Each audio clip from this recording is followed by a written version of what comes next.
was the queen of New York's high society when she boarded the Titanic with her new husband, John Jacob Astor IV. Tragically, the iceberg that sank the Titanic also sank her marriage. Madeleine and John Jacob Astor were passengers on the Titanic, but only Madeleine survived. Her millionaire husband left her an unbelievable fortune. But in a cruel twist, the money came with a diabolical condition. Stay tuned for more on that later. Madeleine Astor, born Madeleine Force, first opened her eyes on June 19, 1893 in Brooklyn, New York, amidst the shimmer of the Gilded Age. As the younger daughter of William Hurlbut Force and Catherine Arvilla Tomage, Madeleine's life began in an era defined by dazzling opulence and high society excesses. Madeleine was born with more than just a silver spoon in her mouth. Through her father's French ancestry, she was related to Ephraim S. Force, a renowned builder, while her maternal lineage boasted New York State's Assemblyman Tunis V.P. Tomage and the illustrious mayor of Brooklyn, Thomas G. Tomage. But her pedigree went back even further. Madeleine's family traced their lineage back to the founding of America. To her mother, she was distantly related to Colonel Benjamin Tomage, an unswerving confidant of George Washington himself. In a somewhat ironic twist given her eventual fate, Madeleine's father owned a shipping company. He also counted himself a proud member of the prestigious New York Chamber of Commerce. His maritime prowess anchored the family's standing among the city's elite. With such an illustrious background, Madeleine followed her own gilded path into adulthood.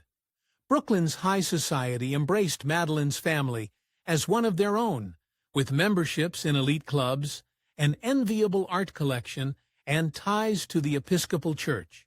The Tomage forces were about as high and mighty as one could get, but Madeleine earned her stripes as well. By all accounts, Madeleine was as bright as she was rich.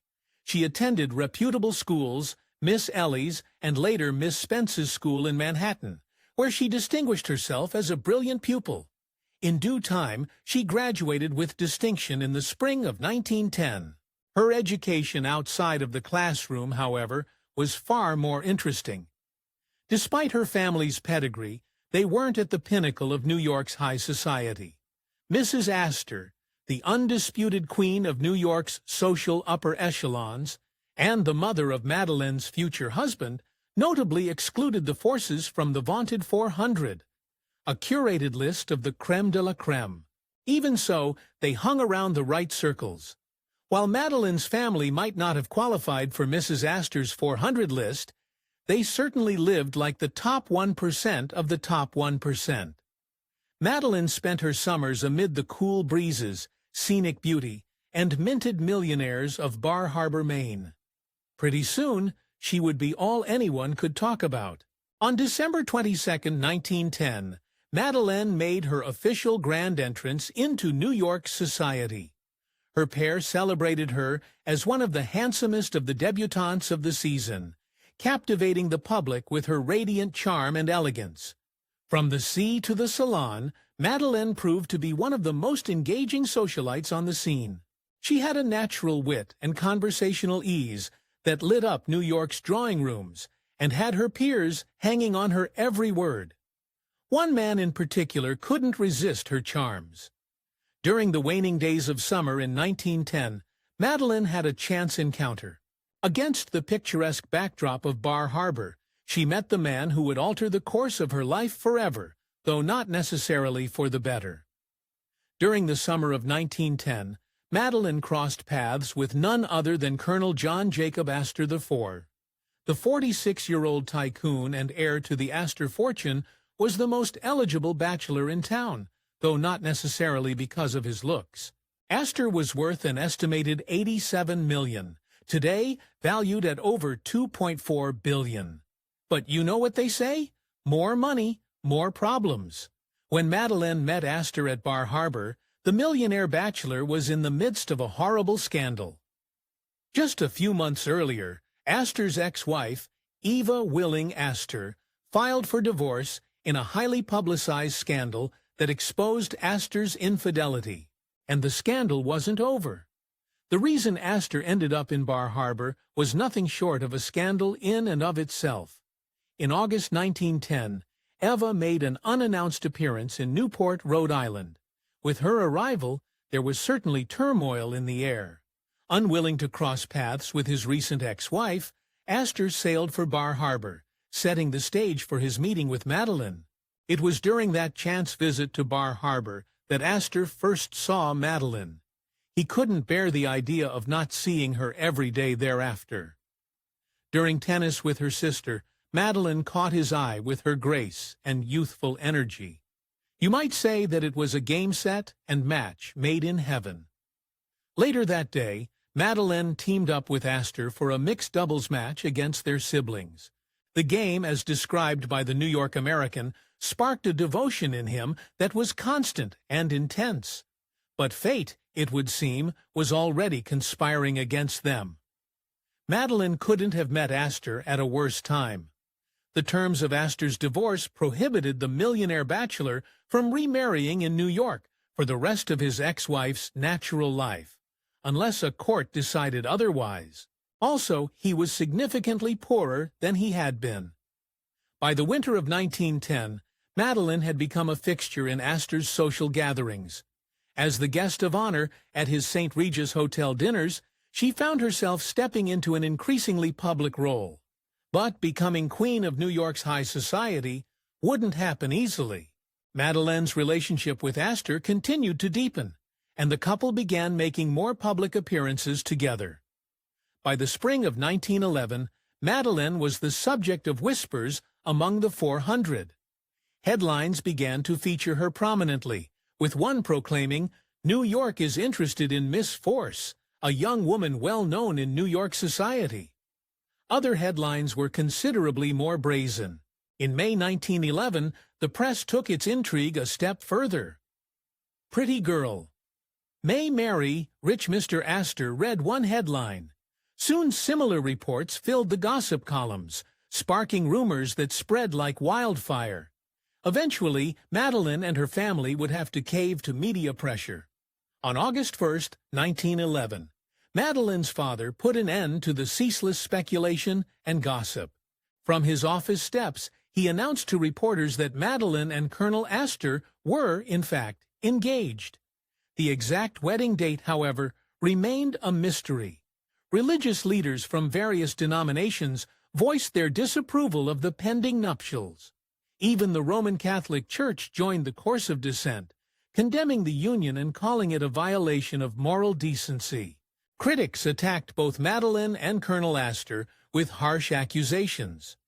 The detractors believed their engagement was an extension of his wicked lust, and dismissed her as merely a conquest of beauty, subjecting her to the sting of public scorn. But the detractors might have had a point. At 18, Madeleine was nearly 30 years younger than her 47-year-old fiancé. The stark age difference, combined with Astor's recent divorce, became fodder for endless gossip and societal outrage. But it may just have been a convenient excuse. As for whether or not, Astor was still the most eligible bachelor in New York, and probably the world. As a result, Madeleine began receiving vile letters from other young women who wanted to take her place as the object of Astor's desires. The bitter missives revealed the jealousy and vitriol her engagement had stirred. The relentless scrutiny and hostility took their toll on Madeleine. Shortly after announcing their engagement, she fell gravely ill. Madeleine's attributed her sickness to the severe nervous and physical strain of her impending marriage. She didn't even have a shoulder to cry on. By late August, Madeleine had regained her health, only to find herself back in the public eye. Reports of her dazzling $30,000 engagement ring, which is about $843,000 today, and rumored $5 million settlement, reignited the media furor. This time, her true friends came to her rescue. Amid the uproar and accusations of gold digging, Madeleine's real friends rushed to her defense. They insisted that the couple was a true love match, rejecting claims of opportunism or lust. With their nuptials quickly approaching, Madeleine and Astor struggled to find a clergyman to officiate the proceedings. Many pastors refused outright, and rumors began swirling that Astor was offering bribes, with one Presbyterian minister reportedly receiving a $20,000 offer to perform the ceremony. In the end, a Congregationalist pastor named Reverend Joseph Lambert agreed to perform the ceremony. The date of Madeleine and Astor's wedding was September 10, 1911. The happy couple exchanged vows at Beechwood, his magnificent oceanside estate in Newport, Rhode Island. The ceremony, though intimate, marked the culmination of months of speculation and drama. Reverend Lambert, who officiated Madeleine's wedding, may have not been the upstanding man she had hoped. He later refused to discuss any potential financial arrangements between himself and Astor, stating it was nobody's business. Still, rumors swirled that he received $2,000 for the ceremony, a sum equivalent to $56,000 today. It may have been an early omen that their union was already ill-fated. Undeterred by the scandal surrounding Lambert, Madeleine and Astor set off on a luxurious honeymoon. They started in Raincliffe on the Hudson in New York, before journeying to Bermuda. Their next destination was even more exotic. The couple announced plans to visit Egypt, with the intention of traveling to the Nile by January 1912. While exploring Egypt, Madeleine and her husband joined Margaret Molly Brown, a bold socialite with her own controversial reputation. The meeting of these two women would gain haunting significance in the months to come. After their time in Egypt, Madeleine and Astor toured Europe before embarking on the RMS Titanic at Cherbourg, France. They traveled with a select party, including her adorable dog Kitty and a private nurse. She was, after all, baking one in the oven. Early on in her honeymoon, Madeleine had become pregnant, requiring constant care. By the time she boarded the Titanic, she was already 4 months along and already showing a small bump. Suffice to say, comfort aboard the ship was one of her highest priorities. On the night of April 14, 1912, Madeleine had retired to her cabin when the Titanic began its tragic story. She was struck in an iceberg at 11:40 p.m. Unaware of the looming disaster, she slept as the great ship began to falter. She would get a rude awakening. It was Astor who first sensed the danger. Waking from his own slumber, he woke Madeleine, urging her to dress quickly. Leaving her to prepare, he set off to find Captain Edward Smith and assess the situation. What he learned was terrifying. When Colonel Astor returned to their quarters, Madeleine noticed his grave expression. Though he assured her there was no danger, she couldn't ignore the weight behind his words. The Titanic had struck an iceberg. Amid the chaos on deck, Madeleine later recalled her husband as the calmest man aboard the Titanic. His steadiness became a source of strength during the unfolding disaster. Colonel Astor's confidence in the Titanic seemed unshaken. Witnesses overheard him declare, "We are safer here than in that little," referring to the lifeboats that the crew were lowering into the water.